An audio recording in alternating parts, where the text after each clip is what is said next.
ونستعينه ونستغفره ونؤمن به ونتوكل عليه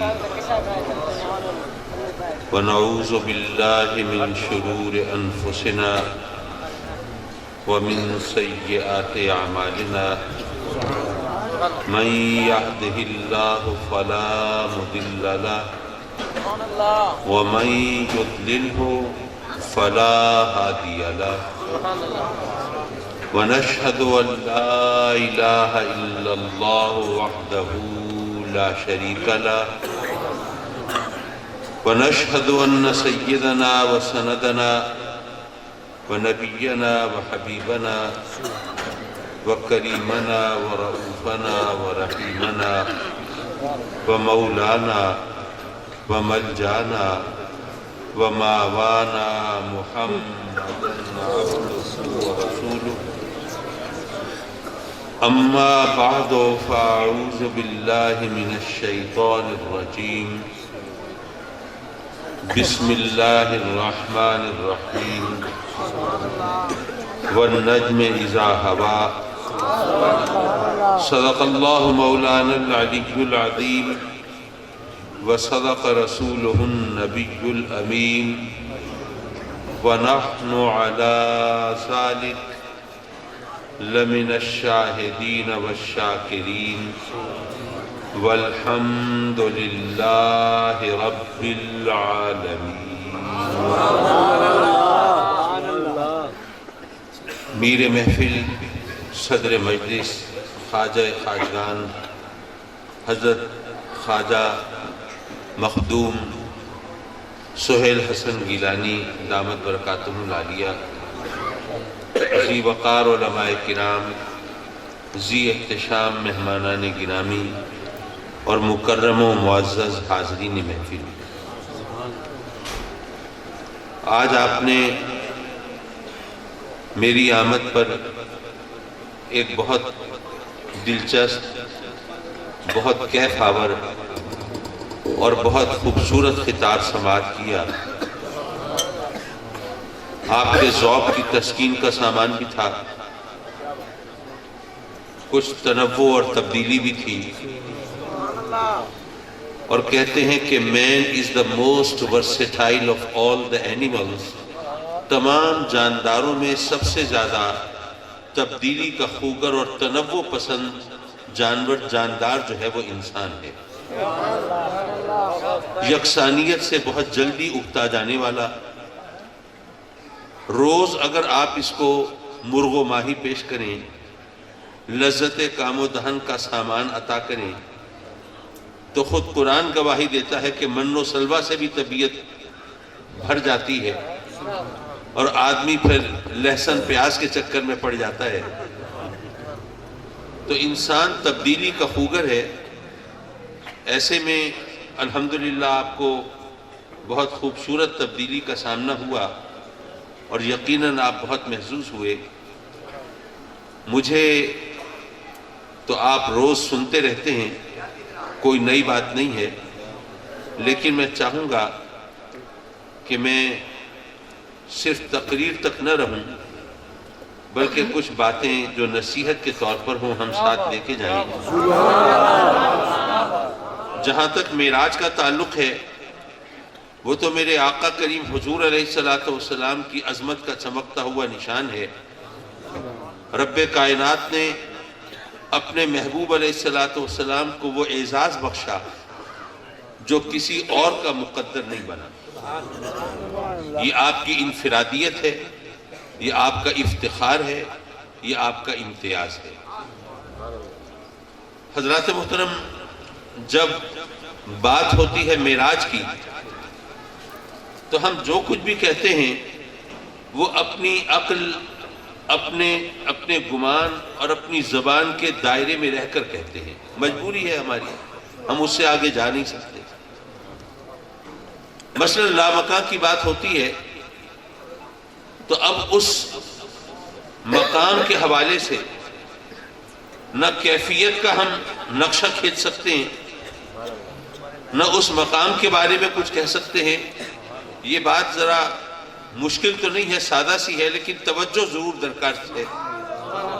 ہم زبان بناتے ہیں تو الفاظ تراشتے ہیں، الفاظ گھڑتے ہیں، الفاظ بناتے ہیں، تو جو چیز ہمارے مشاہدے میں آتی ہے، کوئی تجربے میں آتی ہے، کوئی ہمارے احساسات کے گھیرے میں آتی ہے، تو اس کے لیے ہم لفظ بنا لیتے ہیں۔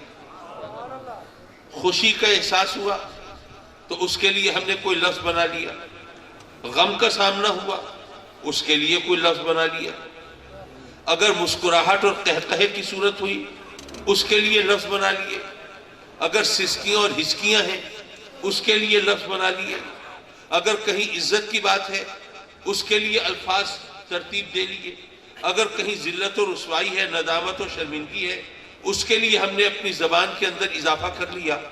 لیکن ہم وہی لفظ بناتے ہیں انہی چیزوں کے لیے جو ہمارے تجربے میں ہوتی ہیں، مشاہدے میں ہوتی ہیں، ہمارے احساس کے گھیرے میں ہوتی ہیں، لیکن جہاں تک نگاہ نہ پہنچ سکے تو اس کے بارے میں ہم کوئی بات نہیں کر سکتے۔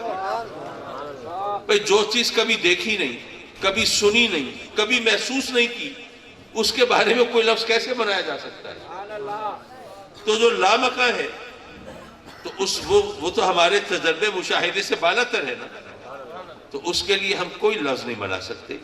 ہم جو کچھ بھی کہتے ہیں وہ صرف اپنے تجربات اور اپنے مشاہدات کی روشنی میں کہتے ہیں، ورنہ حقیقت وہ اس سے کہیں ماورا ہے، وہ بالا تر ہے۔ جہاں میرے آقا کریم جلوہ فکر ہوئے اور اپنے رب کو انہوں نے بے حجاب دیکھا اور بے نقاب دیکھا اور کمال قرب الوہیت سے سرفراز ہوئے، اب وہاں پر جب قرب کا اظہار ہوا تو وہ بھی قرآن کا اعجاز ہے اور اس کی بلاغت کا اظہار ہے۔ اس کے لیے کس طرح اظہار ہوا؟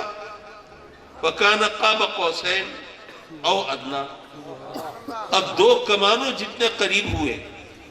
اب یہ بظاہر تو آدمی سوچتا ہے کہ ہم کتنے قریب ہوئے، ہم بتائیں گے کہ ہم جناب اتنے قریب ہوئے کہ درمیان میں کوئی فاصلہ نہ رہا، وہ چند انچ کی یا چند سینٹی میٹرز کی یا ملی میٹرز کی بھی گنجائش نہ رہی۔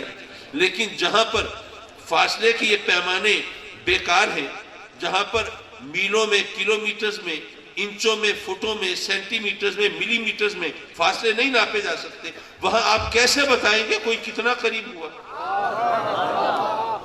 اب یہ قرآن کی فصاحت و بلاغت سامنے آئی، قرآن نے کہا وہ دو کمانوں جتنے قریب ہوئے۔ اب دو کمانوں جتنا قریب کیا مطلب؟ اس کے لیے علماء نے وضاحت کی کہ بات دراصل یہ ہے کہ عرب لوگوں کے اندر یہ ایک دستور تھا کہ اگر دو قبیلوں کے سردار آپس میں ایک دوسرے سے قریب ہوتے تھے، محبتوں کے رشتے میں جڑتے تھے، ان کے درمیان فاصلے مٹتے تھے اور وہ یکجان دو قالب ہو جاتے تھے، تو ایسی صورت میں وہ اس کا اظہار کس طرح کرتے تھے؟ دو اپنی اپنی کمانیں، دونوں سردار اپنی اپنی کمانیں ملا کر اس سے تیر چھوڑتے تھے، اور یہ ایک سمبولک لینگویج ہوتی تھی، ایک علامتی زبان ہوتی تھی، اعلان ہوتا تھا اے لوگوں کمانیں دو ہیں لیکن تیر تو ایک ہے نا، اس کا ہدف تو ایک ہے نا، اس کا نشانہ تو ایک ہے نا۔ تو اسی طرح ہم بندے تو دو ہیں لیکن ہماری بات ایک ہے، ہم سردار دو ہیں لیکن ہمارا دوست ایک ہے، ہمارا دشمن ایک ہے، ہماری صلح ایک ہے، ہماری لڑائی ایک ہے، ہماری دوستی ایک ہے، ہماری دشمنی ایک ہے، ہمارا مفاد ایک ہے۔ تو اس لیے آج کے بعد سے ہمیں دو کو علیحدہ علیحدہ تصور مت کرنا۔ تو رب کائنات نے بھی اب لامکاں میں اب قرب کا اظہار اور کس طرح ہو سکتا ہے؟ رب کائنات نے فرمایا کہ اے محبوب یہ بتا دے کہ دو کمانوں جتنے قریب ہوئے، گویا آج کے بعد جو تیرا دوست ہے وہ میرا دوست ہے، جو تیرا دشمن ہے وہ میرا دشمن ہے، جو تیری خوشی ہے وہ میری خوشی ہے، اور جو تیری ناراضگی ہے وہ میری ناراضگی ہے۔ اے محبوب اب کہنے کو دو ہیں لیکن ہماری خوشی ناخوشی، دوستی دشمنی، صلح اور لڑائی وہ سب ایک ہے۔ تو اس لیے اب درمیان میں کوئی ایسا فاصلہ نہیں ہے جس کو کسی بھی انداز سے ناپا جا سکے۔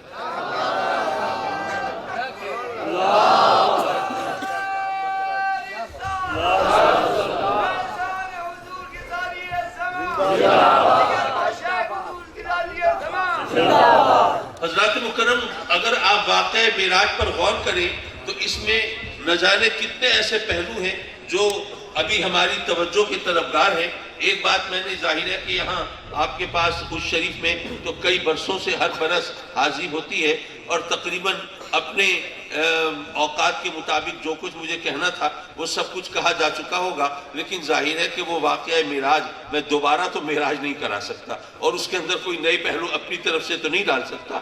جو چیزیں ہیں وہی ہیں، لیکن ان کو سوچنے سمجھنے کے انداز مختلف ہو سکتے ہیں۔ ہم تمام علماء سے آپ نے سنا ہوگا کہ رب کائنات نے اپنے محبوب علیہ السلام کو سفر معراج پر دعوت دے کر بلایا۔ آقا کریم نے کوئی اپلیکیشن سبمٹ نہیں کی تھی، کوئی درخواست دائر نہیں کی تھی، مولا مجھے بڑا شوق ہے آسمانوں کی سیر کا، جنت و دوزخ کے مشاہدے کا اور لوح و قلم کے معائنے کا، مولا مجھے ذرا اپنا عرش و کرسی دکھا دے اور مولا آسمانوں کی سیر کرا دے اور اپنا جلوہ بھی اپنا عطا فرما دے۔ نہیں، کوئی درخواست نہیں، رب کائنات نے اپنے محبوب کو خود دعوت دے کر بھیجا، بلایا، دعوت دے کر بلایا۔ یہ ایک اعزاز ہے، یہ افتخار ہے۔ ظاہر ہے کہ رب کائنات دعوت دے کر بلائے۔ یہاں پر اگر کوئی چھوٹا موٹا زمیندار اور کوئی چھوٹے موٹے علاقے کا کوئی سردار اگر کسی کو دعوت دے کر بلائے تو وہ پھولا نہیں سماتا، اور تمام جہانوں کا رب اور تمام کائنات کا پروردگار وہ دعوت دے کر بلا رہا ہے، اور خالی خولی اس طرح دعوت نہیں ہے۔ جبریل امین، فرشتوں کا سردار، نوری مخلوق کا امام، بیت المعمور کا خطیب جا کر آقا کریم کے قدمین کو چوم کر آقا کریم کو سوئے ہوئے کو جگا کر پھر عرض کرتا ہے کہ رب کائنات نے آپ کو یاد کیا ہے، اور پھر سواری بھی بھیجی ہے، براق آپ کے انتظار میں ہے۔ اس شان سے آقا کریم کو بلایا گیا، یہ اعزاز اپنی جگہ پر، لیکن اس کا ایک اور پہلو بھی تو ہے۔ میں اگر حضرت مخدوم سہیل گیلانی صاحب کے کندھے پہ بندوق رکھ کے بات کروں تو چلیے، میرا خیال ہے کہ انشاءاللہ حضرت خفا نہیں ہوں گے۔ فرض کیجئے وزیر اعظم کی طرف سے مخدوم صاحب کو کوئی لیٹر ملا جس میں خواہش کا اظہار کیا گیا ہے کہ جی وزیر اعظم wants to see you on Monday at 10 AM، صبح 10 بجے پیر کے دن آپ سے ملاقات کے خواہاں ہیں وزیر اعظم صاحب، آپ ذرا تشریف لے آئیے اسلام آباد میں، آپ کی ملاقات ہونی ہے۔ مخدوم صاحب کو جب یہ لیٹر ملا تو ذرا تھوڑی ہلچل ہوئی، صحافی بھی سوچنے لگے چکر کیا ہے، کیا یہ علماء و مشائخ وین کی کوئی ذمہ داری سونپی جانی ہے؟ سیاستدان بھی پریشان ہوئے، کیا کوئی ٹکٹ وغیرہ دینے کا مرحلہ ہے؟ عام لوگ بھی پریشان ہوئے کہ کہیں ایسا تو نہیں کہ یہاں پر کوئی اور عہدے، کوئی اور منصب، کوئی اور ذمہ داری، کوئی ہمارے گلے تو کوئی مصیبت نہیں پڑنے لگی، مخدوم صاحب کو ہمارے اوپر کوئی مسلط تو نہیں کیا جا رہا۔ ہر ایک کی اپنی سوچ، اپنا خیال۔ بہرحال مخدوم صاحب تشریف لے گئے، ملاقات کر کے آئے تو سب لوگوں نے دھاوا بولا، اپنے اپنے حساب سے سوال بھی کر رہے ہیں۔ جناب صحافی پوچھتے ہیں کہ جناب بات کیا ہوئی ہے، ذمہ داری کیا سونپی گئی ہے؟ سیاستدان پوچھ رہے ہیں ہاں جی بتائیے، کہیں ٹکٹ وکٹ کا کوئی مسئلہ زیر غور آیا ہے؟ اور گھر والے پوچھ رہے ہیں چائے کیسی تھی اور برتن کیسے تھے اور بسکٹ کیسے تھے اور مہمان نوازی کا انداز کیا تھا۔ ہر ایک کی اپنی دلچسپی ہے۔ اب ہفتہ 10 دن تو گہما گہمی رہی، آنے جانے والوں کا ذرا شور شرابہ رہا، ذرا سوال و جواب رہے، لوگوں کے اندر ایک وہ جستجو تھی، اس کی تسکین کا سامان ہوتا رہا۔ ہفتہ 10 دن گزرنے کے بعد معاملہ ٹھنڈا پڑ گیا۔ اب مخدوم صاحب نے سوچا کہ اب تو کوئی آ ہی نہیں رہا، کوئی پوچھ ہی نہیں رہا، تو پھر ضروری ہے کہ ایک پھیرا اور لگاؤں تاکہ پھر سلسلہ شروع ہو۔ اب تشریف لے گئے اور وہاں ملاقات کا ایک خواہش کا اظہار کیا تو پتہ چلا کہ جناب اب تو ملاقات نہیں ہو سکتی۔ اس وقت وزیر اعظم نے آپ کو بلایا تھا، آپ کے لیے وقت کا تعین کیا تھا، آپ کی ملاقات ہو گئی، لیکن اب تو ان کی مصروفیات اور بہت ہیں، اب تو ملاقات نہیں ہو سکتی۔ تو یہاں پر اب یہ خیال ہوتا ہے کہ وزیر اعظم نے بلایا ہے، عزت افزائی اپنی جگہ، لیکن اپنی مرضی سے ہم جا کر مل سکتے ہیں یا نہیں؟ رب کائنات نے آقا کریم کو سفر معراج پر دعوت دے کر بلایا، یہ اعزاز اپنی جگہ، لیکن میرے آقا کریم خود اپنی مرضی سے بھی وہاں تشریف لے جا سکتے ہیں یا نہیں؟ یہ سوال تو پیدا ہوتا ہے۔ حضرات مکرم، پہلے میں یہ عرض کرتا چلوں کہ اصل میں معراج ہے کیا؟ مسجد حرام سے مسجد اقصی جانا اصل معراج یہ تو نہیں ہے۔ قرآن نے بھی اس کو اسرا سے تعبیر کیا ہے، اور مسجد اقصی کا ذکر کیوں ہوا یہ بھی بڑی سیدھی سی بات ہے، علماء نے کئی بار بیان کی ہوگی کہ بات یہ ہے کہ اگر آقا کریم ذکر کرتے اور رب کائنات ذکر فرماتا صرف آسمانوں کا، لامکاں کا، وہ اس کمال قرب کا، تو ظاہر ہے کہ آسمان کسی نے دیکھے ہوئے تو نہیں ہے۔ تو آقا کریم اگر ذکر کرتے تو جو مومن ہیں، جو ماننے والے ہیں وہ مان لیتے، اور جو کافر ہیں وہ انکار کر دیتے۔ لیکن کوئی دلیل تو نہیں مانگ سکتا تھا جی آپ کوئی دلیل دیں آسمانوں پر گئے ہیں۔ آسمان کسی کا دیکھے ہوئے تو نہیں ہے کہ کوئی نشانی وہاں سے دکھا دیتے، لیکن جب مسجد اقصیٰ کا ذکر آیا تو مسجد اقصیٰ کے حوالے سے ساری دنیا کو پتا تھا کہ آقا کریم صلی اللہ علیہ وسلم نے شب معراج سے پہلے مسجد اقصیٰ کا سفر نہیں کیا، سب کو پتا تھا۔ اب کافروں نے سوچا کہ بھئی یہ کہہ رہے ہیں کہ میں مسجد اقصیٰ گیا، اب انہوں نے تو ہمیں معلوم ہے مسجد اقصیٰ نہیں دیکھی، لیکن ہماری تو دیکھی ہوئی ہے، تو یہاں پر تو معاذ اللہ ہم ان کی غلطی پکڑ سکتے ہیں اور ان کو غلط ثابت کر سکتے ہیں، وہ اس لیے کہ ہم نے تو مسجد اقصیٰ دیکھی ہوئی ہے۔ اب ذرا پوچھیں گے مسجد اقصیٰ کیسی ہے، اس کا نقشہ کیسا ہے، عمارت کا شکو کیسا ہے، تو یہ تمام چیزیں ہم پوچھیں گے۔ جب انہوں نے نہیں دیکھی ہوئی تو یہ نہیں بتا سکیں گے، پھر لوگوں کو ماننا پڑے گا کہ انہوں نے معاذ اللہ غلط کہا ہے۔ تو آقا کریم صلی اللہ علیہ وسلم سے پوچھا مسجد اقصیٰ کے نقشے کے بارے میں، اور آپ نے وہ تمام چیزیں جو وہ پوچھ رہے ہیں آپ بتاتے جا رہے ہیں۔ ایک جگہ اتنا ضرور آیا ہے روایت کے مطابق کہ ایک جگہ میرے آقا کریم صلی اللہ علیہ وسلم کو ذرا تھوڑا تردد ہوا، ذرا شبہ ہوا، ہاں بھئی اس سوال کا جواب یہ ہے یا یہ ہے، تو رب کائنات نے مسجد اقصیٰ اٹھا کر اپنے محبوب کے سامنے پیش کیا۔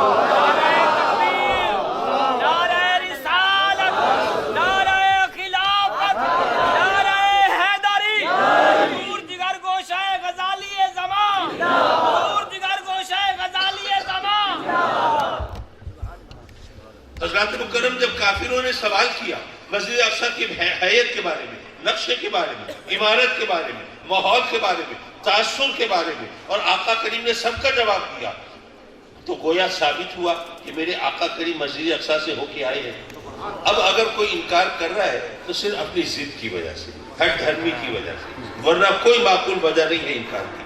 تو قرآن کے اندر مسجد اقصیٰ کا ذکر اس لیے آیا کہ دنیا کو پتہ چل جائے کہ آقا کریم نے جو فرمایا ہے تو اس کا ثبوت، اس کی کوئی دلیل یہاں پر موجود ہے، یہ صرف کہنے اور ماننے کی بات نہیں ہے اور صرف انکار کی بات نہیں ہے، دلیل موجود ہے۔ جس نے کبھی مسجد اقصیٰ کا سفر نہیں کیا تھا وہ اس کی ایک ایک تفصیل بتا رہا ہے، تو ظاہر ہے کہ اس کا مطلب ہے کہ انہوں نے وہ دیکھی ہے۔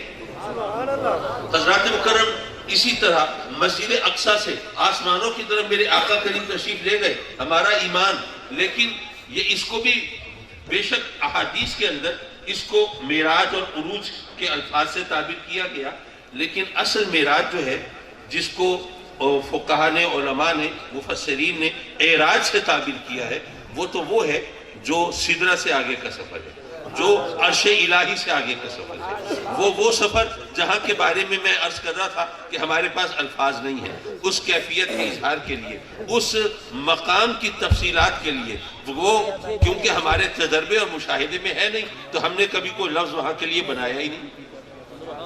اصل معراج وہ ہے جب وہاں سے میرے آقا کریم تشریف لاتے ہیں تو ہماری خوش نصیبی راستے میں حضرت موسیٰ علیہ السلام سے ٹاکرا ہو جاتا ہے۔ وہ پوچھ لیتے ہیں، ہاں آقا ماشاءاللہ آپ وہاں تشریف لے گئے تھے تو کیا ملا امت کے لیے؟ فرمایا 50 نمازیں۔ عرض کی سرکار کرم فرمائے یہ کیا تسبیح لوٹے مصلی کے چکر ہی میں رہیں گے سارا دن؟ یہ 50 نمازیں نہیں پڑھنے کے، مجھے بڑا تجربہ ہے، یہ ان کے بس کی چیز نہیں ہے، آپ جائیے اپنی امت کے ہاتھ پہ رحم کیجئے اور ذرا اس میں تخفیف کرائیے، ذرا کمی کرائیے، ذرا معافی دلائیے اپنی امت کو۔ آقا کریم نے ایک پھیرا لگایا، پھر تشریف لائے تو اب پوچھا ہوں صحیح اب کتنے رہ گئیں؟ آپ فرمایا 45۔ تو سرکار 45 بھی بہت ہیں، یہ امت نہیں پڑھ پائے گی، آپ مہربانی کریں ذرا اور تخفیف کرائیں۔ اب آپ جانتے ہیں وہ ظاہر ہے کہ ایک ایک لمحے کی اگر وہ تکرار کی جائے تو بات لمبی ہو جائے گی، پھر 40، پھر 35، پھر 30، پھر 25، پھر 20، پھر 15، پھر 10، بالآخر 5 پہ معاملہ ٹھہرا۔ ویسے تو آپ جانتے ہیں کہ سیدنا موسیٰ علیہ السلام نے تو یہاں پر بھی ہمارے دل کی بات سن لی تھی اور فرمایا تھا کہ آقا ایک پھیرا اور لگائیے اور یہ ٹنٹا ختم ہی کیجئے، لیکن آقا کریم نے کہا کہ نہیں موسیٰ اب مجھے اپنے رب سے حیا آتی ہے۔ حضرات مکرم اب سوال یہ تھا کہ رب کائنات نے دعوت دے کے بلایا، میرے آقا کریم خود تشریف لے جا سکتے ہیں؟ نہیں یارو، دعوت دے کے تو ایک دفعہ بلایا تھا، 9 پھیرے تو میرے آقا کریم خود لگا کے آئے ہیں، اور 10ویں بار بھی کوئی رکاوٹ نہیں تھی، کوئی ہچکچاہٹ نہیں تھی، کوئی مشکل نہیں تھی، وہ میرے آقا کریم نے خود اس سے اجتناب فرمایا، وہ اپنے رب سے حیا فرمائی۔ پتہ یہ چلا کہ میرے آقا کریم کا وہاں آنا جانا، اس میں آقا کریم کی اپنی مرضی کا دخل اپنی جگہ پہ ہے۔ حضرات مکرم، حضور علیہ الصلوۃ والسلام نے جنت و دوزخ کا مشاہدہ بھی کیا، لوح و قلم کو بھی دیکھا، عرش و کرسی، سبحان اللہ، عرش الہی جو تجلیات یزنا کی جلوہ گاہ ہے، اس سے بھی آگے تشریف لے گئے۔ عالم امکان نیچے رہ گیا، میرے آقا کریم وہاں چلے گئے جہاں کے بارے میں ہم کچھ کہہ نہیں سکتے، اور جمال الوہیت کو بے حجاب اور بے نقاب دیکھا۔ کچھ لوگوں نے یہاں پر عذر کیا، کہنے کہ جی اللہ کو دیکھنا بھلا کیسے ممکن ہے؟ قرآن کہتا ہے لا تدرکہ الابصار، کوئی آنکھ اس کا ادراک نہیں کر سکتی، اور آپ کہتے ہیں بس عقیدت و محبتوں میں آپ تو دیوانے ہو جاتے ہیں، نبی پاک صلی اللہ علیہ وسلم کی بات آئے تو آپ تو وہ مبالغہ آرائی کی انتہا کر دیتے ہیں۔ قرآن بار بار کہتا ہے کہ کوئی آنکھ اس کا ادراک کر نہیں سکتی، اور آپ کہتے ہیں کہ نہیں آقا کریم نے ان کو دیکھا، تو یہ کیسے ممکن ہے؟ تو اس کا علماء نے جواب یہ دیا کہ ادراک محض دیکھنے کو نہیں کہتے، ادراک اس طرح دیکھنے کو کہتے ہیں کہ کسی چیز کا احاطہ کر لیا جائے، ہر طرف سے، ہر جہت سے، ہر سمت سے، ہر اعتبار سے، ہر لحاظ سے کسی کو دیکھ لیا جائے، یہ ہے ادراک۔ لیکن رب کائنات چونکہ لامحدود ہے، تو جو ہستی لامحدود ہو اس کا ادراک کوئی کر ہی نہیں سکتا۔ اب دیکھیے، میں اس کو ایک سادہ آسان مثال کے ذریعے سمجھاتا ہوں۔ آپ میں سے اگر کوئی شخص جائے کراچی، جس نے پہلے کراچی نہ دیکھا ہو اور سمندر کی سیر نہ کی ہو، ظاہر ہے کراچی جا کے پھر بڑی خواہش ہوتی ہے سمندر تو دیکھنا چاہیے۔ اب جناب گئے، اب وہ سمندر کا جو بھی ساحل تھا، وہ کلفٹن تھا یا منوڑا کی ماڑی تھا یا جناب سینڈ سپٹ تھا یا ہاکس بے تھا یا جو بھی اس کا ساحل تھا، آپ وہاں گئے اور وہاں پر آپ کھڑے ہوئے، آپ نے سمندر کی لہروں سے کچھ کھیلے بھی صحیح، پانی میں اترے بھی صحیح، سیر سپاٹا کیا، لطف اندوز ہوئے، واپس آئے اور دوستوں کو بتا رہے ہیں کہ میں سمندر دیکھ کے آ رہا ہوں، تو کسی نے سوچا کہ ذرا آپ کی ٹانگ کھینچنی چاہیے۔ اچھا آپ سمندر دیکھ کے آ رہے ہیں، تو سمندر میں تو بڑے شاندار موتی بھی ہوتے ہیں، کوئی موتی بھی ملا آپ کو؟ آپ نے کہا نہیں بھائی، موتی ووتی تو نہیں ملا۔ کمال ہے، ابھی آپ کہہ رہے تھے سمندر دیکھا ہے، اس میں موتی نہیں دیکھے۔ اچھا سمندر میں وہ شارک مچھلیاں بھی ہوتی ہیں، بڑی خوفناک قسم کی، اس سے کسی سے ٹاکرا ہوا آپ کا؟ آپ نے کہا نہیں بھائی، وہاں تو کوئی شارک نہیں تھی۔ کمال ہے، وہ شارک مچھلی وہی سمندر میں ہی ہوتی ہے، آپ نے نہیں دیکھی، پتہ نہیں کیا کون سا سمندر دیکھا ہے آپ نے۔ اچھا وہ سمندر کے ذریعے وہ بحری جہاز آتے ہیں اور وہ سامان لے کے آتے ہیں، تو کون سے بحری جہاز آئے ہوئے تھے؟ آپ نے کہا بھائی میں نے تو کوئی بحری جہاز نہیں دیکھا۔ کہا کمال ہے، وہ بحری جہاز بھی تو سمندر میں ہی کھڑے تھے، آپ نے وہ نہیں دیکھے، آپ کہہ رہے میں سمندر دیکھ کے آیا۔ تو آپ اس کے جواب میں ضد ہو کے کہیں گے کہ بھائی میں نے یہ کب کہا ہے کہ میں نے سارے سمندر کو دیکھ لیا ہے اور اس کا چپا چپا کھنگال لیا ہے اور اس کی تہ میں بھی اتر کے دیکھ لیا ہے اور اس کو ہر طرف سے اور ہر سمت سے اور ہر جہت سے دیکھ لیا ہے؟ بھائی میں ساحل سمندر پر پہنچا ہوں اور جہاں تک میری نگاہ نے کام کیا اور جہاں تک میری نظر پہنچی وہاں تک میں نے دیکھ لیا، لیکن دیکھا تو سمندر ہی ہے نا۔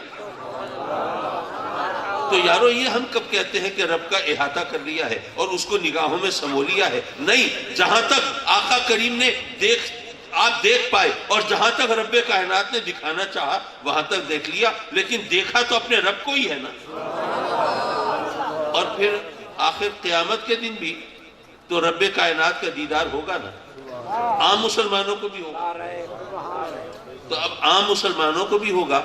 اب یوں کہیں آپ کہ جناب وہ تو آخرت کی بات ہے، اس وقت قوانین اور ہوں گے، اس وقت ضابطے اور قاعدے اور ہوں گے، تو میرے آقا کریم کون سا اس دنیا میں بیٹھ کر دیکھ رہے ہیں؟ آقا کریم بھی تو اس عالم میں ہے جس کو اگر عالم آخرت سے تشبیہ دی جائے تو اس کے اندر کوئی مبالغہ بھی نہیں ہے، کوئی غلطی بھی نہیں ہے۔ کچھ لوگ کہتے ہیں کہ جی کمال کرتے ہیں، حضرت موسیٰ علیہ السلام نے عرض کی تھی کہ مولا ذرا اپنا جلوہ دکھا دے، اپنا دیدار کرا دے، رب ارنی، تو رب کائنات نے کہا تھا لن ترانی، موسیٰ تم نہیں دیکھ سکتے۔ تو اگر اللہ کو دیکھنا ممکن ہوتا تو موسیٰ علیہ السلام جو اللہ کے جلیل القدر نبی، ان کو یہ ٹکا سا جواب کیوں مل جاتا؟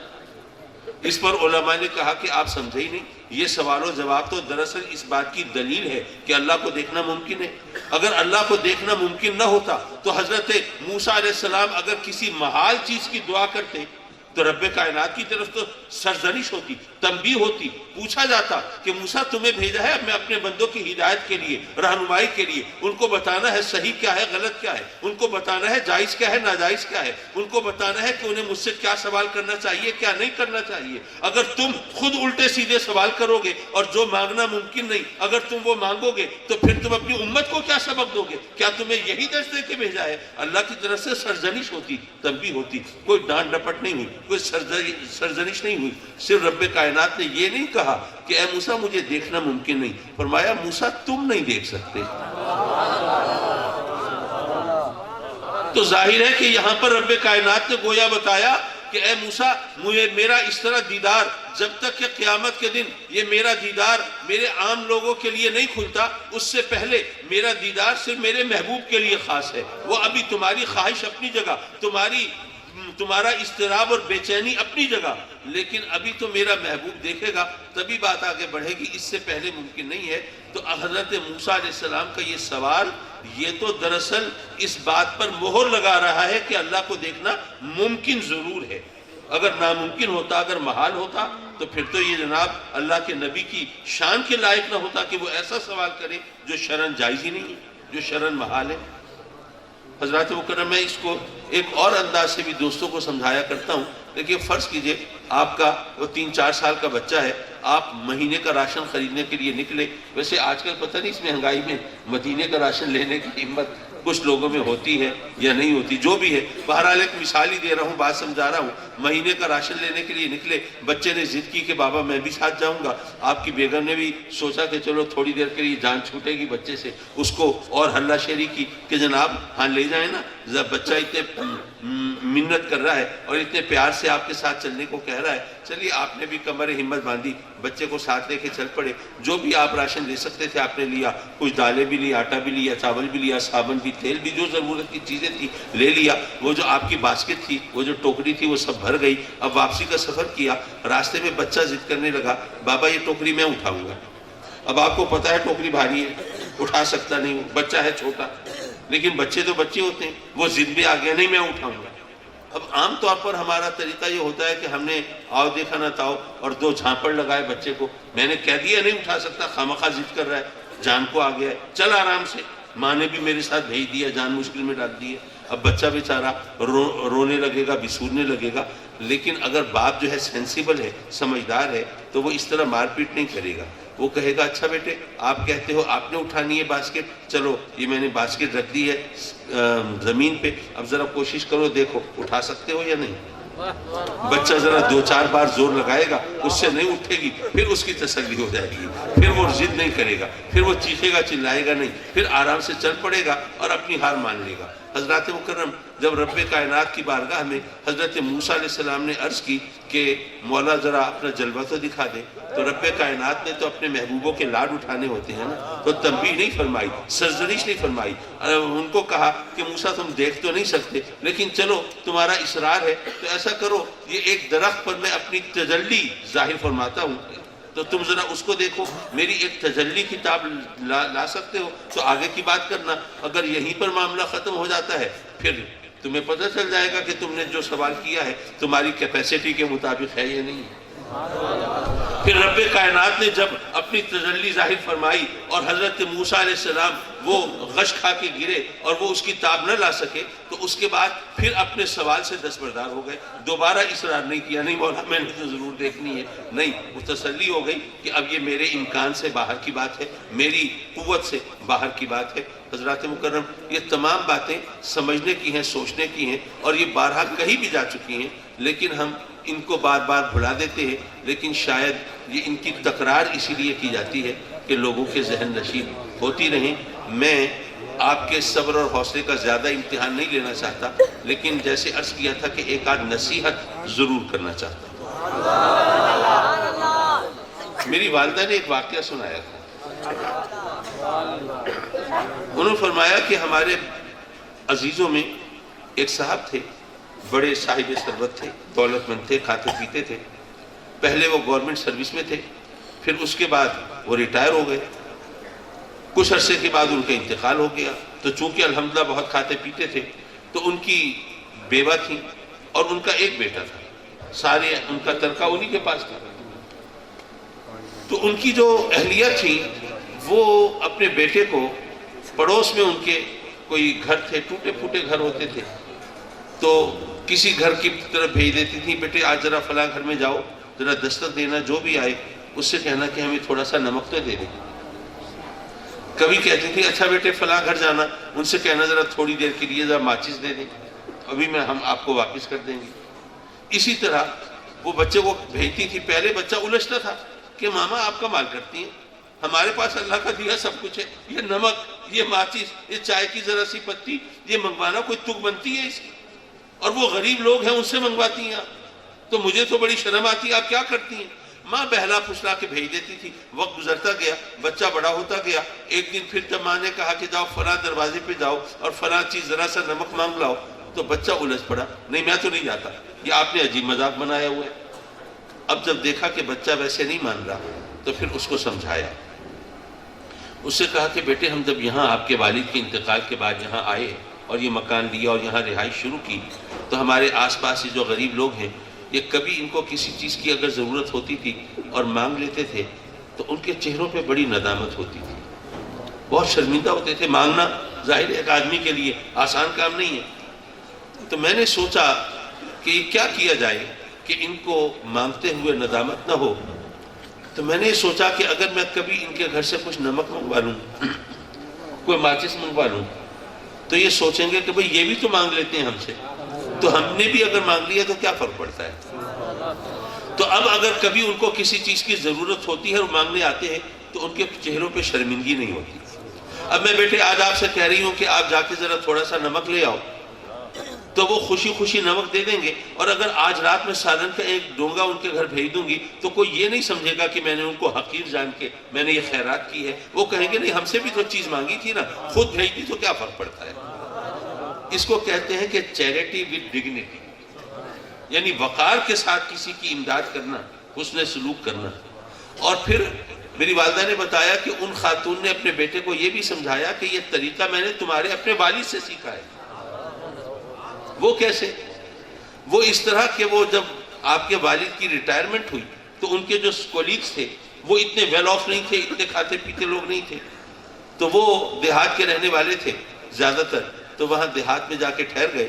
تو کبھی میرے والد آپ کے یعنی بچے کو کہہ رہی ہیں آپ کے والد ان کو خط لکھ دیتے تھے یا فون کر دیتے تھے کہ بھئی آپ کے گاؤں میں وہ تمباکو بڑا اچھا ہوتا ہے، تو آپ ایسا کریں، مہربانی کریں، کوئی آدھا پاؤ تمباکو اگر وہاں سے مجھے مل جائے تو بہت لطف آئے گا. تو وہ جس دوست کو لکھتے تھے وہ بڑے خوش ہوتے تھے کہ یار اتنا بڑا آدمی ہے لیکن دیکھو اس نے مجھ سے فرمائش کی ہے. تو وہ تمباکو لے کے گھر آتے تھے. حالانکہ آپ کے والد نے چھوڑ دیا تھا حقہ پینا، اور وہ جو بھی تمباکو آتا تھا وہ مہمان نوازی میں ہی خرچ ہوتا تھا. لیکن جب وہ کوئی دوست آتا تھا تو اس کی طبیعت دیکھتے تھے، اگر ضرورت ہوتی تھی ڈاکٹر کو دکھا دیتے تھے، اگر ضرورت ہوتی تھی دوائیں دلوا دیتے تھے. 2-3 دن وہ بندہ ٹھہرتا تھا تو باتوں باتوں میں اگر اس کی کسی مجبوری کا ذکر ہوتا تھا تو اس کی وہ مسئلہ حل کرا دیتے تھے اپنے تعلقات سے یا پیسے سے، جیسا بھی ہوتا تھا. تو وہ آنے والا بندہ وہ بڑا خوش آ رہا ہے کہ میرے دوست نے مجھ سے فرمائش کی ہے، میں وہ تمباکو لے کے جا رہا ہوں، لیکن وہ حقیقتاً اس کی مدد کرنے کا بہانہ ہوتا تھا. حضرات محترم، بات ہوتی ہے نیت کی. مجھے اپنی بچپن کی بات یاد ہے، میری ایج گروپ کے لوگوں کو شاید یاد ہو، ہمارے بچپن میں پیوپل ٹیچر آیا کرتے تھے اسکولوں میں. پیوپل ٹیچر کیا ہوتے ہیں؟ پیوپل کہتے ہیں شاگرد کو، ٹیچر کہتے ہیں استاد کو. چونکہ وہ ٹیچرز کی بننے کی ٹریننگ لے رہے ہوتے تھے، تو ٹریننگ لے رہے ہیں ٹیچر بننے کی اس لیے ٹیچر ہوئے، لیکن ابھی ٹریننگ لے رہے ہیں، سیکھ رہے ہیں، اس لیے شاگرد ہوئے، پیوپل ہوئے. تو ان کو پیوپل ٹیچر کہتے تھے. اور وہ آ کے ان کو کچھ کورس ہوتا تھا، ان کی ٹریننگ ہوتی تھی. تو ایک مجھے یاد ہے کہ ایک پیوپل ٹیچر آئے تو وہ ہمیں نیت کے حوالے سے سمجھاتے ہوئے ایک مثال دی. وہ مثال میں آپ کو بتاؤں تو آپ کو بھی میرا خیال ہے کہ یاد رہے گی اور آپ بھولیں گے نہیں. مجھے وہ بچپن کی یاد اب تک یاد ہے. کہنے لگے کہ جی پرانا زمانہ تھا جب لوگ گدھوں پر، گھوڑوں پر، اونٹوں پر سفر کیا کرتے تھے. تو ایک آدمی نماز پڑھنے کے لیے اپنے گاؤں کی مسجد میں پہنچا تو اس نے دیکھا کہ مسجد کے آس پاس کوئی درخت نہیں ہے، کوئی ستون نہیں ہے، کوئی قلعہ، کوئی ایسی چیز نہیں ہے جس سے اگر کوئی مسافر یہاں سے گزر رہا ہو تو اپنی سواری باندھ کر نماز پڑھ سکے۔ اب ظاہر ہے کہ اب وہ نماز اسے پڑھنی ہو تو سواری اس طرح کھلی چھوڑ کے نماز تو نہیں پڑھ سکے گا، تو اب وہ کیا کرے گا؟ اس کی نماز جائے گی۔ تو کیا کرنا چاہیے؟ تو اس نے سوچ بچار کر کے مسجد کے دروازے کے ساتھ ایک قلعہ ٹھوک دیا تاکہ مسافر کو، آتے جاتے شخص کو نماز پڑھنے میں دقت نہ ہو، دشواری نہ ہو۔ وہ قلعہ ٹھوک کے اندر چلا گیا نماز پڑھنے۔ اس کے پیچھے ایک اور بندہ آیا، اس نے دیکھا کہ باہر مسجد کے دروازے پر راستے میں ایک قلعہ گڑا ہوا ہے۔ اس نے سوچا کہ عشاء کے وقت یا فجر کے وقت جب اندھیرا ہوتا ہے، کوئی بندہ آیا نماز پڑھنے تو اس کو ٹھوکر لگے گی، اس کو چوٹ لگے گی، اس کو تکلیف پہنچے گی۔ اب وہ نماز پڑھنے آئے اور اس کو چوٹ لگ جائے، تکلیف پہنچے، ایسا تو نہیں ہونا چاہیے۔ تو یہ کسی نے غلطی کی ہے، یہاں پہ کام کیا ہے، یہ ہٹا دینا چاہیے۔ اس نے وہ قلعہ اکھاڑ دیا وہاں سے۔ اب ایک نے قلعہ گاڑا ہے، دوسرے نے اکھاڑا ہے، دونوں نے ایک دوسرے کے خلاف کام کیا، لیکن دونوں کو ثواب مل رہا ہے کیونکہ نیت دونوں کی اچھی ہے۔ تو نیت کے حوالے سے میں نے بات اس لیے کی کہ ممکن ہے کہ کوئی بندہ، کوئی غریب آدمی بیمار ہو گیا بہت زیادہ، اب اس کے علاج کے لیے ڈھیروں رقم چاہیے۔ اب کوئی بندہ سوچتا ہے کہ میں رقم تو دیتا ہوں اس کو، لیکن اتنی رقم تو نہیں دے سکتا کہ اس کا علاج پورا ہو جائے۔ تو اگر میں ذرا اعلان کر دوں کہ بھئی میں اس غریب آدمی کی مدد کر رہا ہوں علاج کے لیے، تو ہو سکتا ہے کچھ اور لوگوں کو بھی توفیق ہو، وہ بھی ہاتھ بٹا دیں، وہ بھی ساتھ کچھ اپنی رقم ملا دیں، اور اس کے پاس اتنا پیسہ جمع ہو جائے کہ اپنا علاج کرا سکے۔ تو اس بنیاد پر اگر وہ اعلان کر دے، اظہار کر دے اور دکھا کر، لوگوں کو بتا کر وہ اس کی مدد کرے، تو اس میں بھی کوئی برائی نہیں ہے، کیونکہ اس کی نیت اچھی ہے۔ بات تو نیت کی ہے۔ تو یارو یہ نیت جو ہے یہ بہت اہم چیز ہے۔ اسی لیے بخاری شریف کی پہلی حدیث یہ ہے کہ انما الاعمال بالنیات انما لامرئ ما نوى فمن كانت هجرته الى الله ورسوله فهجرته الى الله ورسوله ومن كانت هجرته الى دنيا يصيبها او امرأة يتزوجها فهجرته الى ما هاجر اليه۔ بخاری شریف کی ابتدا اس حدیث سے ہوتی ہے کہ اعمال کا دار و مدار تو نیتوں پر ہے۔ اگر تم نے کوئی عمل کیا ہے اللہ رسول کی رضا کی خاطر تو وہ اللہ رسول راضی ہوں گے، تمہارے اوپر اس کا انعام و اکرام ہوگا۔ اور اگر تم نے کوئی عمل کیا ہے ہجرت کرنے کی خاطر، کسی ہجرت کی ہے کسی عورت کی خاطر، اس سے نکاح کر لیں گے، ہجرت کی ہے کسی اور مفاد کی خاطر، دنیا کی خاطر، تو تمہیں پھر وہی کچھ ملے گا جو تمہاری نیت ہے۔ حضرات مکرم، بلکہ اس حوالے سے ایک مشہور حدیث آپ نے بارہا سنی ہوگی، چلیے اس پر میں اپنی بات لا کے ختم کروں کہ قیامت کے دن 3 افراد رب کی بارگاہ میں پیش ہوں گے، ایک سخی ہوگا، ایک عالم ہوگا اور ایک شہید ہوگا۔ اب وہ تینوں اس خیال میں، بھئی عالم سوچ رہا ہوگا کہ میں نے ساری زندگی علم دین کے لیے وقف کی، قال اللہ قال رسول کی صداؤں میں گزاری، لوگوں کو دین کا علم بتایا، سکھایا، پڑھایا، مسئلے مسائل بتائے، ان کی مدد کی، تو رب کی طرف سے مجھے تو بڑا انعام و اکرام ملے گا۔ اسی طرح وہ جو سخی ہے وہ سوچ رہا ہوگا کہ میں نے تو اللہ کی بارگاہ میں اتنا مال خرچ کیا ہے، لوگوں کی مدد کی ہے، بڑی سخاوت کا مظاہرہ کیا ہے، غریبوں میں اپنا مال بانٹا ہے، تو رب کائنات کی طرف سے میرے لیے تو بڑا مقام منتظر ہوگا، اس کی رحمتیں میرے شامل حال ہوں گی۔ اسی طرح شہید سوچ رہا ہے میں نے تو اللہ کی بارگاہ میں سر کٹایا ہے، جان دی ہے، جام شہادت نوش کیا ہے، میرے لیے تو سبحان اللہ یہاں پر نہ جانے کیا کیا نعمتیں رب کائنات نے محفوظ رکھی ہوں گی۔ تینوں اس خیال میں ہیں۔ اب جب پیش ہوتا ہے عالم تو رب کائنات فرماتا ہے کہ اس کو جہنم میں ڈال دو۔ وہ حیران پریشان، جہنم میں ڈال دے مولا، میں نے ساری زندگی دین کی خدمت کی۔ تو رب کائنات فرماتا ہے کہ تو نے دین کی خدمت تو کی، لیکن تو بھی جانتا ہے، میں بھی جانتا ہوں کس لیے کی۔ اسی لیے کی نا کہ لوگ تیرے علم و فضل کا چرچا کریں، جس محفل میں جائے تجھے تیرے لیے اونچی نشست چھوڑی جائے، تجھے تیری عزت کی جائے، توقیر کی جائے، تیرے نام کے نعرے لگائے جائیں، اور تجھے بڑے بڑے القاب و آداب سے نوازا جائے، اور جہاں جائے تیری راہ میں آنکھیں بچھائی جائیں۔ تو یہ جو کچھ جس نیت سے تو نے کیا تھا دنیا میں تجھے مل گیا نا، تیری عزت ہوتی رہی، لوگ تیرے لیے راہوں میں آنکھیں بچھاتے رہے، تیرے نام کے نعرے لگاتے رہے، اور تیرے علم کا چرچا کرتے رہے، تیری عزت افزائی ہوتی رہی۔ تو جس مقصد کے لیے تو نے کیا تھا یہ تو تیری گویا منہ مانگی مراد تھی نا، تو منہ مانگی مراد تو تجھے مل گئی، اب میرے پاس کیا لینے آیا؟ اسی طرح پھر جب دوسرا آئے گا وہ جو سخی ہے وہ پیش ہوگا تو حکم ہوگا اس کو بھی جہنم میں ڈال دو. مولا میں مال جس کا قرآن میں تو نے فرمایا ہے کہ انسان مال کی محبت میں بڑا پکا ہے وہ میں تیری راہ میں خرچ کرتا رہا, میں سخاوت کا اظہار کرتا رہا, تیرے بندوں کے کام آتا رہا, اور مولا دین کی راہ میں مال اس طرح استعمال میں لاتا رہا, مولا مجھے یہ صلہ ملا ہے. رب کائنات فرمائے گا تو نے مال اس طرح خرچ کیا تو ہے, لیکن تو بھی جانتا ہے میں بھی جانتا ہوں کہ کیوں کیا ہے, اسی لیے تیری سخاوت کا چرچا ہو. لوگ کہیں کہ دیکھو جی کتنا دیالو ہے, کتنا فیاض ہے, کیسا سخی ہے, دیکھو اللہ کے بندوں کے کس طرح کام آتا ہے, جو بھی اس کے دروازے پہ جاتا ہے پھر خالی ہاتھ نہیں آتا ہے, اور اس طرح جھولیاں بھر دیتا ہے لوگوں کی, اور اس طرح تو جہاں جائے گا تیری شہرت پہلے سے پہنچے گی, اور لوگ تیرے لیے عزت و توقیر اور فضل و احسان کے حوالے سے بات کریں گے, تیرا چرچا ہوگا, شہرہ ہوگا. تو نے جس نیت سے کام کیا تھا وہ سب ملا نا تجھے, دنیا میں تیرا چرچا رہا نا, تیری سخاوت کا لوہا مانا جاتا رہا, تو جو کچھ تو نے طلب کیا تھا وہ تو تجھے مل گیا, میرے پاس کیا لینے آیا. اسی طرح جب شہید کی باری آئے گی تو اسی طرح اس کے لیے بھی اسی طرح حکم ہوگا جہنم میں ڈال دو. مولا میں نے تو سر کٹا دیا تیری راہ میں, ہاں بھی سر کٹایا تو ہے, لیکن اسی لیے کٹایا ہے نا کہ لوگ تیرے ایثار, تیرے قربانی کی بات کریں گے کہ کیا بات ہے جی اس بندے کی, دیکھو اس نے اپنی جان قربان کر دی رب کی بارگاہ میں, اور تیرے دنیا سے جانے کے بعد تیرے اہل خانہ کی لوگ عزت کریں گے, توقیر کریں گے, اور ان کا چرچا کریں گے. جس محفل میں جائیں گے بتائیں گے یہ فلاں شہید کی بیوہ, یہ فلاں شہید کا بیٹا, یہ فلاں شہید کے گھر والے, دیکھو انہوں نے کیا ایثار کیا ہے دین کی راہ میں. جس مقصد کے لیے تو نے سر کٹایا تھا تو وہ سب تجھے مل گیا نا, اب میرے پاس کیا لینے آیا. حضرات مکرم, یہ حدیث ہمارے لیے مشعل راہ ہے کہ ہم خود اپنے گریبان میں جھانک کر دیکھیں, لیکن ہماری عادت یہ نہیں ہے, ہم اپنے گریبان میں نہیں جھانکیں گے, ہم دوسروں کے گریبانوں میں جھانکنے کی فکر کریں گے. نہیں, نیت تو آدمی خود جانتا ہے نا اپنی کہ ہماری نیت کیا ہے, تو اس لیے نیت کو درست رکھیے, رب کی رضا. چلیے یہاں پہ ایک آخری بات حکایت کی صورت میں سامنے آئی, وہ عرض کر دوں اور پھر جان چھوڑی دوں. ماشاءاللہ اب تو 1:45 ہو رہے. حضور محبوب الہی نظام الدین اولیاء رضی اللہ تعالیٰ عنہ نے یہ واقعہ تحریر فرمایا اپنے ملفوظات میں.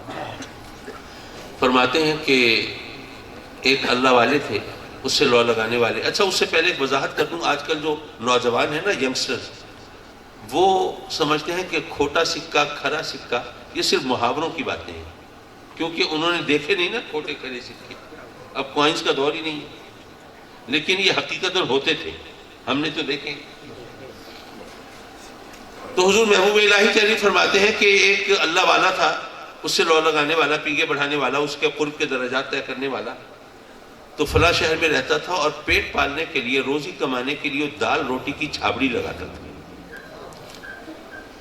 تو ایک دن ایسا ہوا کہ ایک نوجوان گیا اس کے پاس اور اس کو کھوٹا سکہ دیا اور اس سے دال روٹی مانگی. اب وہ بزرگ نے وہ سکہ لوٹ پلٹ کے دیکھا. اب نوجوان خیال کر رہا ہے کہ بھئی اب یہ سکہ دیکھ رہے ہیں تو ابھی مجھے کہہ دیں کہ بھئی یہ تو کھوٹا سکہ ہے, اس کے بدلے تو سودا نہیں مل سکتا. لیکن وہ بڑا حیران ہوا, دیکھ بھال کے وہ سکہ گلے میں ڈالا, دال روٹی دے دی. اب نوجوان نے ذرا عقل کے گھوڑے دوڑائے کہ یہ کیا ہوا, کوئی دیکھا تو تھا انہوں نے, یہ تو نہیں دھوکے میں ویسے ہی ڈال دیا وہ گلے میں, لیکن پھر بھی دال روٹی دے دی. تو اس نے کنکلوڈ یہ کیا کہ لگتا یہ ہے کہ بوڑھے آدمی ہے نا, ضعیف آدمی ہے, نظر ان کی ہو گئی ہے کمزور, ان کو کھوٹے کھرے کا پتہ وتا نہیں چلتا, لیکن ذرا پریٹینڈ کرتے ہیں, دکھاوا کرتے ہیں کہ میں دیکھ رہا ہوں, مجھے پتہ چلتا ہے, تاکہ لوگ کھوٹے سکے نہ چلائیں. تو دکھاوا کرتے ہیں, حقیقتاً ان کو پتہ نہیں چلتا, ورنہ کھوٹے سکے کے بدلے سودا کیوں دیتے. تو گھر جا کے وہ نوجوان اپنے گھر والوں سے کہتا ہے کہ بھئی اگر کسی کے پاس کھوٹے سکے ہو نا تو وہ اس طرح ضائع نہ کریں, فلاں جگہ وہ بوڑھا آدمی بیٹھا ہے, دال روٹی بیچ رہا ہے, اسے جا کے دال روٹی کھا لیں. اچھا گھر والوں نے بھی آزمایا, گئے, کھوٹا سکہ دیا, انہوں نے, بزرگ نے وہ دیکھا, بھالا, گلے میں ڈالا, دال روٹی دے دی. اب تو کنفرم ہو گیا کہ ان کو پتہ وتا نہیں چلتا. اب جناب انہوں نے پڑوسیوں, ہمسایوں, دوستوں, رشتہ داروں کو, عزیزوں کو, احباب کو بتایا, خوب کھوٹے سکے چلے, وہاں ڈھیر لگ گئے ان کے پاس. حضور محبوب الہی رضی اللہ تعالیٰ عنہ فرماتے ہیں کہ کچھ عرصے کے بعد ان بزرگ کا دنیا سے رخصت ہونے کا وقت آ گیا. اب وہ رب کی بارگاہ میں عرض کر رہے ہیں کہ مولا تو جانتا ہے کہ تیرے بندے میرے پاس آتے تھے کھوٹے سکے لے کے, اور میں صرف یہ سوچ کے وہ کھوٹے سکے لے لیتا تھا، ان کو سودا دے دیتا تھا کہ اگر میں نے ان کو یہ سکہ واپس کیا کہ کھوٹا ہے، اس کے بدلے سودا نہیں مل سکتا، تو آس پاس جو لوگ کھڑے ہوں گے وہ اس بندے کو شرمندہ کریں گے، یار تجھے شرم نہیں آتی؟ ایک بوڑھے آدمی کو، ضعیف آدمی کو تو دھوکہ دے کے کھوٹا سکہ چلانا چاہتا تھا۔ تو تیرے بندوں کو کوئی نادم نہ کرے، شرمندہ نہ کرے، تو وہ اس لیے خوفزدہ نہیں ہوں، وہ اس لیے کہ میں سوچتا ہوں کہ میں تو تیرا عاجز، گناہگار، خطا کار، سیاہ کار، ناتما، کمزور بندہ، میری اوقات کیا ہے؟ تو رحمان و رحیم ہے، تو ستار و غفار ہے۔ اگر میں تیرے بندوں کو ندامت سے بچانے کے لیے کھوٹے سکے لے لیتا تھا، سودا دے دیتا تھا، تو مولا پھر مجھے بھی تیری رحمت پر یقین ہونا چاہیے کہ تو بھی اپنے اس گناہگار بندے کو میدان محشر میں رسوا نہیں ہونے دے گا، اپنے دوسرے بندوں کے سامنے نادم نہیں ہونے دے گا، تو بھی میرے کھوٹے سکے قبول فرما لے گا۔ سبق کیا ملا؟ سبق یہ ملا کہ جو اللہ والے ہوتے ہیں ان کو اپنے زہد و تقوی پہ ناز نہیں ہوتا، اپنی عبادت و ریاضت پر غرور نہیں ہوتا، ان کو اگر بھروسہ ہوتا ہے تو بس اللہ کی رحمت پہ ہوتا ہے، اور پھر رب کائنات بھی ان کا بھروسہ پھر توڑتا نہیں ہے، پھر ان کو اس طرح نوازتا ہے کہ پھر دنیا ان کی عظمت کا کے چمکتے ہوئے نشان دیکھتی ہے۔ تو اگر ہم بھی اس کی رحمت پر بھروسہ کرنا سیکھ لیں تو یارو یہ دنیا بھی ہماری ہے اور وہ دنیا بھی ہماری ہے۔ وآخر دعوانا ان الحمدللہ مولانا محمد وعلی آل سیدنا ومولانا محمد وبارک وسلم وصلی علیہ۔ ربنا آتنا فی الدنیا حسنۃ وفی الآخرۃ حسنۃ وقنا عذاب النار۔ میرے مولا اس مبارک اور نورانی محفل میں ہم سب کی حاضری کو مقبول و منظور فرما۔ مولا تو جانتا ہے یہ محفل سجانے والے اور اس کا اہتمام کرنے والے اور اس کی رونق بڑھانے والے، مولا یہاں کوئی دنیاوی مفاد کے لیے نہیں آئے، دنیا داری کے چکر میں نہیں ہے، صرف تیرے محبوب کی رضا کی خاطر آئے ہیں۔ تو مولا ان سے راضی ہو جا اپنے کرم سے، ان کی حاجت روائی فرما، مشکل کشائی فرما، جو بیمار ہیں سوکھی صحت دے دے، شفائی کاملہ دے دے، جو تنگ دست ہیں ان کو فراخی دے دے۔ مولا آج کل یہ تیرے بندے بڑے پریشان ہیں، یہ مہنگائی کا بڑھتا ہوا طوفان، یہ کورونا کے لاک ڈاؤن کی وجہ سے مصیبت، مولا یہ تیرے بندے کبھی جرم کے راستے پہ چل پڑتے ہیں، کبھی مولا خودکشی کے بارے میں سوچنے لگتے ہیں، رحم فرما ان کے حال پر اور ان کو کھلا رزق عطا فرما دے، کشادہ روزی دے دے، ان کی فصلوں کو نقصان سے بچا لے، ان کے کاروبار کو گھاٹے سے بچا لے، اور اپنے سوا کسی کی محتاجی سے بچا لے میرے۔ کچھ تیرے بندے قرضے کے بوجھ تلے دبے ہیں، بظاہر کوئی ادائیگی کی صورت نہیں ہے، غیب سے کوئی صورت ادائیگی کی پیدا فرما دے، اور ہمیں اپنی چادر دیکھ کے پاؤں پھیلانے کی توفیق دے تاکہ قرضہ لینے کی نوبت ہی نہ آئے میرے کو۔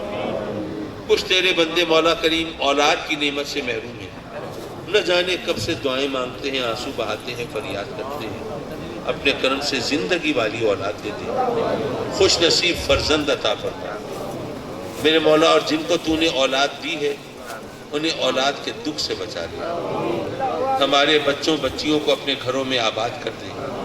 آج کل ہر گھر کی کہانی ہے، جوان بچیاں گھروں میں بیٹھی ہیں، اچھے رشتوں کا کال پڑ گیا ہے، مولا تو سب کا بھرم رکھنے والا، ہمارے بچے بچیاں اپنے گھروں میں آباد ہو میرے مولا، اور ان کو خوش اور آباد دیکھ کے ہم بھی تیری رحمتوں کے گن گائیں، ہمیں ان کی بہاریں دیکھنا نصیب فرما میرے مولا، ہمیں اپنے سجدوں کی لذت دے دے، اپنی عبادت کا شوق دے دے، اپنے احکام کی تعمیل کی توفیق دے دے۔ جن دوستوں کے والدین حیات ہیں مولا، اپنے کرم سے ان کو صحت و عافیت عطا فرما اور ان کے وجود کی نعمت کو تعدیر باقی رکھنا، اور جن کے والدین پردہ فرما گئے ان کے درجات کو بلند فرما، اور اپنے کرم سے ان کی روح کو ان اپنے بچوں سے راضی فرما میرے مولا، محض اپنے کرم سے ہماری ان دعاؤں کو مقبول و منظور فرما۔ جنہوں نے محفلیں سجائیں، اس کے لیے بھاگ دوڑ کی، کوشش کی، کاوش کی، اس میں حصہ ملایا، اِثار و قربانی سے کام لیا، مولا انہیں دارین کی سعادتیں دے دے، دین و دنیا کی نعمتیں دے دے۔ ہمارے اہل سنت کی جو بھی تنظیمیں ہیں وہ جماعت اہل سنت پاکستان ہو یا تنظیم السعید ہو یا ATI ہو یا مولا وہ دیگر تنظیمیں ہوں، مولا جنہوں نے بھی اس کار خیر میں حصہ لیا سب کو دارین کی ساتھ دین و دنیا کی نعمتیں آمین آمین آمین یا رب العالمین وصلی اللہ تعالی علی خیر خلقہ و نور عرشہ محمد و آلہ و صحبہ اجمعین آمین برحمتہ